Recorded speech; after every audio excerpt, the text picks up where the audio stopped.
Hello everybody and welcome to our YouTube channel Life as Westwood. For those of you that don't already know me, my name is Wes, my wife is called Regine, and we have a little boy called Joshua also. For those of you that have already been tuning in and listening and watching our videos that have been recently added to the channel, you'll know that we've been undergoing some renovations to our new home here in the Philippines. Exciting stuff. So I thought it would be best if I can go over a few of the things that happened before the actual purchase of the house and during the purchase of the house. For those of you that literally have zero clue what that involves or how to go about doing things, and those of you that are interested, maybe you can get some value from this. I'm just going to say up front though, if you do hear any noises in this voiceover, I do apologise. I'm trying to do a voiceover, but there's quite a bit of activity in the background, so I do apologise in advance if you do hear any loud motorbikes or whatever. We are in the Philippines. Unfortunately, I'm not at the house location, so it's a little bit more noisy. Anyway, moving and pushing on forward. How did we find this house and land in the first place? We were actually living in the UK at the time, all three of us, and we managed to find this absolute gem of a location from the other side of the world, basically. How did we do it? Well, it's as easy as searching on Facebook groups in the local area for where you're looking. So for example, I don't know, if you're looking in London, in the UK, you'd say London for sale pages or something like that. Just something very, very simple. You've probably got similar things in whichever country you're in. The Philippines does also have some as well. You do have to define it closer to the location that you're looking in though. So for example, Manila, things for sale, just as an example. Anyway, so we found this in a Facebook group for this local area. We found out that it's also been up for sale for quite a few years. The seller was very much keen to get rid of it, but not because it's a bad place.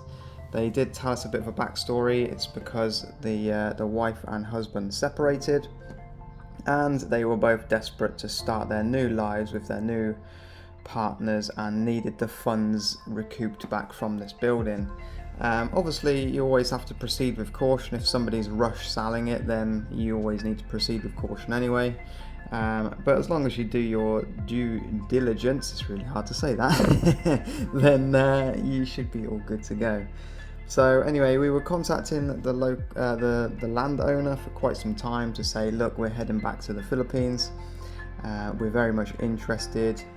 Hold it if you can. We're not going to put any down payments on it. Hell no, guys, don't ever do that. Don't do any down payments. If they really want to sell it, then they'll just hold out for you, or they'll sell it before you even get there. So be prepared. If you're not going to put a down payment on, which I would never agree to anyway, then you may lose it. But if you've been told that the place is already up for sale for multiple years beforehand, the likelihood of them selling it within a couple of months before you get there is quite next to nil, pretty much.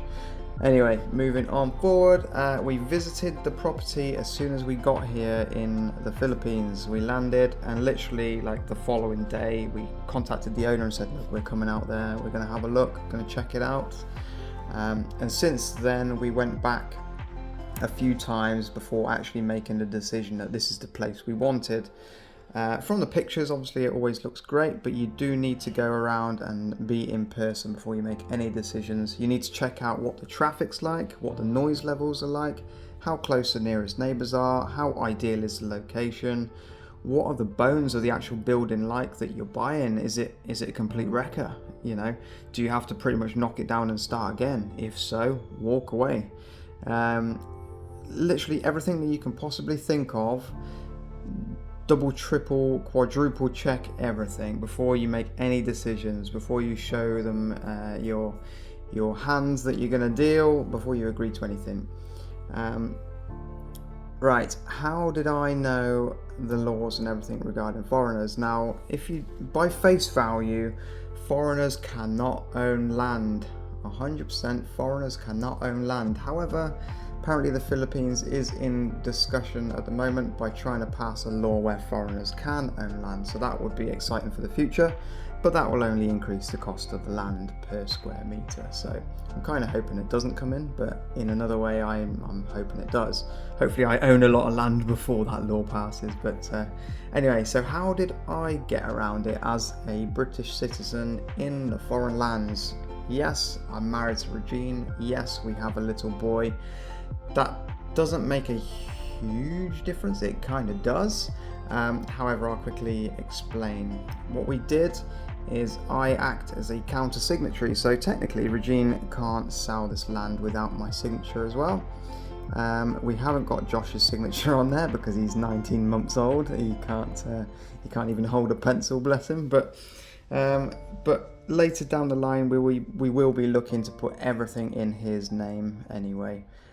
Just not right now. We're just sorting this out between us for now. So I am a counter signatory on it, which means that my name is on the deed of sale for the house, for the land, for everything. Okay, so nothing can happen to it. I am safe.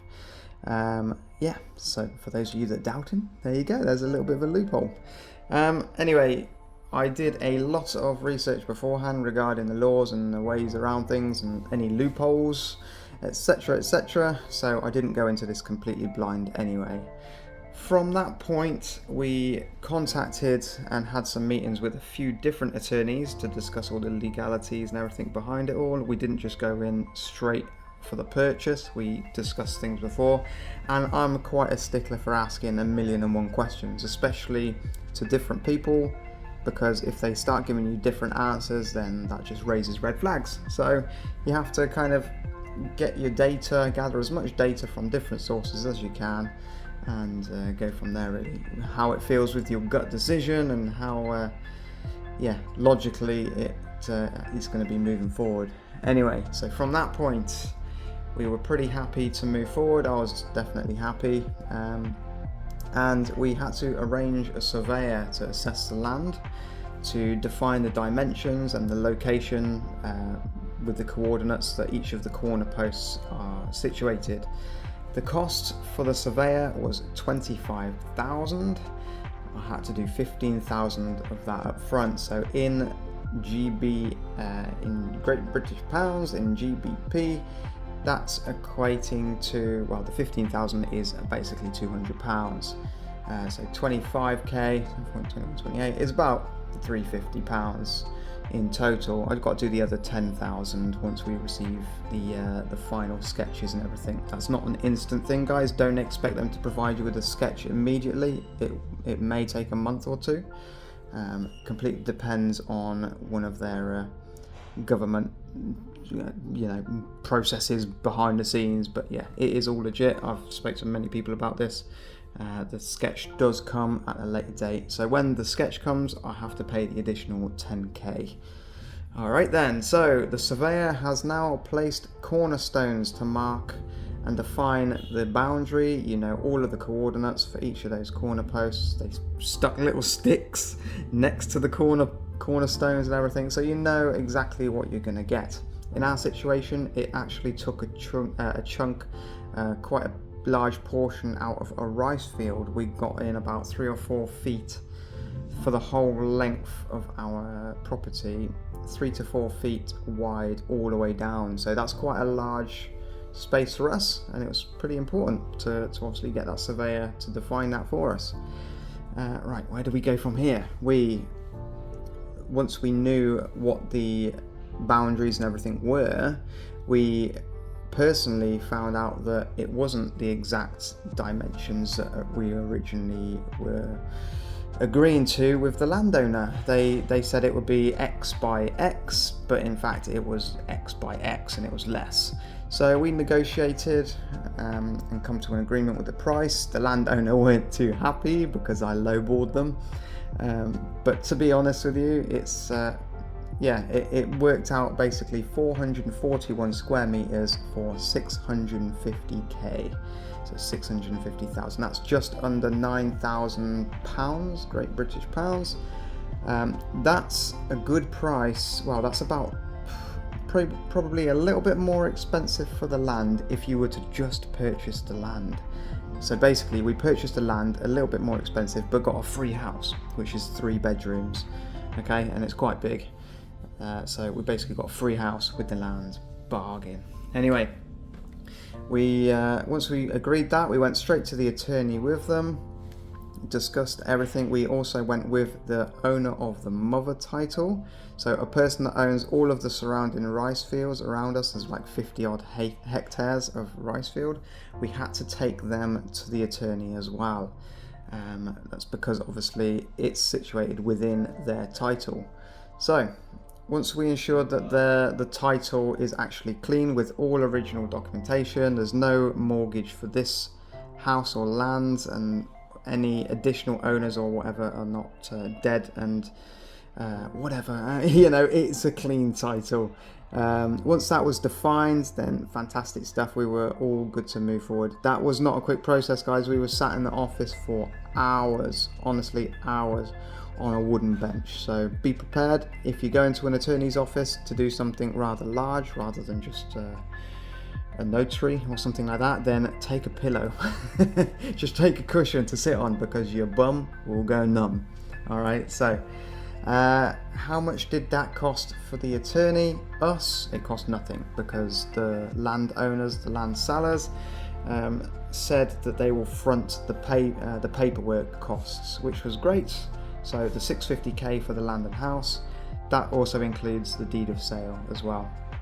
That as a total, if you don't have that agreement with your particular purchase, it ranges from kind of 2.5 to 5% of the value of the purchase that you're doing.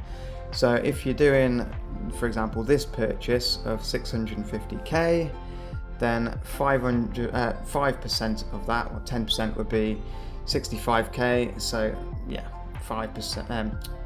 I forgot what numbers I'm saying. I forgot what numbers I've said. Do the maths, guys. So it's just 2.5% or 5% of the total value of what you're paying. Do the maths for yourself, man. Don't be lazy. Anyway, right, once that's all been agreed and everything, the landowners sent the payment across and paid for that as well. And we also gave the 650k in front of the attorneys. We got all of the signatures done from myself, from Regine, my wife, from the landowner, both of them, because it was a husband and wife or husband and partner, plus the mother land owners, mother title owners. They also signed it, as well as the attorneys that were present as well, and a witness. So there's loads and loads of signatures. There's also thumbprints on these documents to make sure it's all legit. There we go. And there was like 6 copies. Me and Regine received a copy each, basically, so just in case we go and lose one, because we are the present owners. And everybody else received 1 document, because obviously they don't need to be too accountable for their piece of paper, I guess, because they're no longer the owner of it. What did we do from then? So we had this agreement with that rice field owner that we're going to take a portion of the rice field. It equated to about 89 square meters land. This was added and agreed with the mother title owner. What we had to do was officialize that as well. So we went to a barangay hall. Now they have all of the same documentation, all of the same kind of legal capacity with making these decisions and agreeing everything as the attorney does. They just can't do like notarizing and all that kind of stuff. So go to the barangay hall. We got that official documentation signed. This is all confirmed with the mother title owner. More signatures were done. So they have confirmed that they've sold that portion of land to us. Fantastic. So they can't recoup anything back. It's all there in black and white, and everybody's got copies of that. Right, the title, although they have the mother title, we have not purchased or defined the actual title for this portion of land yet. We can. There is nothing stopping that from happening. We have the deed of sale, as well as the surveyor. Well, we will have the surveyor sketches very soon.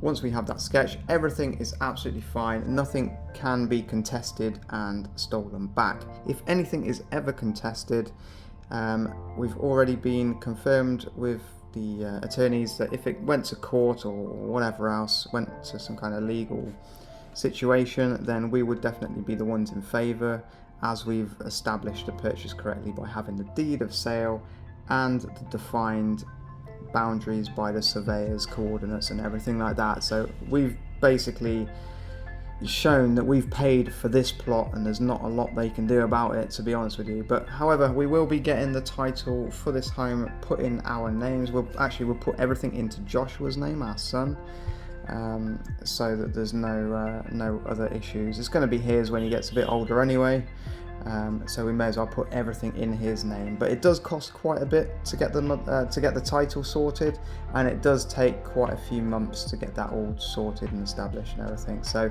it's not a rush. It's not my first priority. I don't have the funds there to do it. I want to get it renovated first to some degree, so we can go and live in there as soon as possible, hopefully next week. Yeah, but then we'll do the title at a later date when funds permit. Right, where did we go from there? So, with the agreement, although they fronted all of the paperwork, we agreed to settle their outstanding water and electric bill. They had a debt and a reconnection fee. The debt for the water was about 3.9 thousand, which is 7.2128. It's about 50 to 60 quid, about 55 quid for the water bill, and the electric was 35 quid. Okay, so not a huge lot, 80 to 90 quid in total. We've reconnected the water and the electric, but to them that seemed like a lot of money because they got 650k and they didn't want to spend, that additional 6k or whatever it was in total to get it all put back on again. Yeah, so that's all done. So everything, all of the paperwork and everything is completed by this point. Everything's legalized. We've turned the water back on, we turned the electric back on, and it's time to start renovating. So although this is a bit ass about face and you've already been watching some renovation process, here is what happened behind the scenes beforehand. And why didn't I get videos of this? Yeah, I hear you ask and question. It's because I weren't planning to do a YouTube video. I weren't planning to do a YouTube channel and everything until after the fact. I thought, you know what, renovating this will be good for YouTube. So yeah, so that's why, guys. So apologies for not having much video footage, but there we go. Hopefully this bit of dialogue over the top and pictures of some of the process has helped out in some way. If you do have any questions about anything, please drop us some comments. Feel free to always drop an email if you need to. The email address, I believe, is a new one, so don't count me on this. You can find it in the About section on our channel anyway, but I believe it is lifeaswestwood@gmail.com. lifeaswestwood@gmail.com. Send me an email if you need to. If you have any questions about anything, just drop a comment down as well. I will read and reply to absolutely everybody. Please hit like, hit share, tag some friends, make some comments, hit subscribe, do what you gotta do, guys. Help us out a little bit. Thank you very much for your time. Apologies for the long video. I hope it's helped out. Take care now. Enjoy yourselves, enjoy the rest of your day, and stay safe. Bye bye now.